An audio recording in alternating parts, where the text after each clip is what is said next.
I was told by my advisors, having been prime minister before, they said, look, if you want to be prime minister again, whatever you do, don't take on the finance ministry because you'll have to cut budgets, you'll have to do horrible things, and you'll never be prime minister again. And I said, well, what do I want to be prime minister for? It's to push back the Iranian threat, including their quest for nuclear weapons, and to liberate the Israeli marketplace, so the Israeli economy. So if I achieve at least one of those goals, that's a pretty good thing. They said, okay, but remember, you'll never be prime minister again. This is 20 years ago. And frankly, that's what I did. I don't describe the 80 or so major reforms that we did in a crisis. And the reason I could get away with it in a crisis is because, things are so bad, they were so bad that they'll let you do it. But I paid heavily, and I almost disappeared from politics.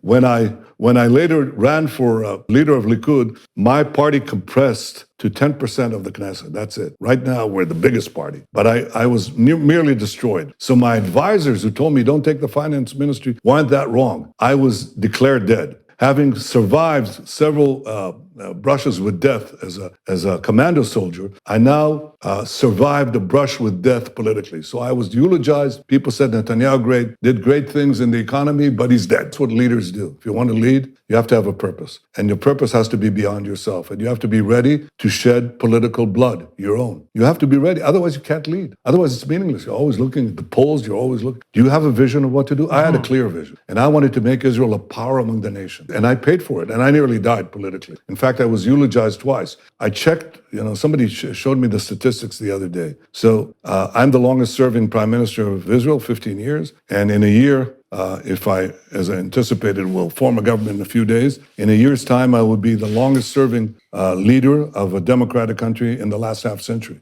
A lot of people came back once from political death. That's happened. Winston Churchill is an example. Yitzhak Rabin of Israel, the late Yitzhak Rabin was another example, and you can find them in other places. Not that often, but you can find them. But the last time somebody came back twice, to do a comeback twice, was 75 years ago, 3/4 of a century ago. And the reason that's happened is because you're quite right. If you're able to survive political death, then people appreciate, even though, you could be swept by tremendous hostile press, as in the case in Israel, but you can overcome that. Because Israeli politics isn't exactly a walk in the woods, or a rose garden. It's very cruel. And my family and myself were subjected to incredible calumny and slanders and lies. It's horrible. So unless you have an overriding purpose, there's no point. To come back twice from political death, to have been eulogized, usually unfavorably, you don't come back for the perks of power, which are absurd anyway. I mean, anybody who can earn a living will do better than what heads of state get in the Western world. My father and my grandfather worked very hard, labored very hard to assure that the Jewish people would come back, would have a state.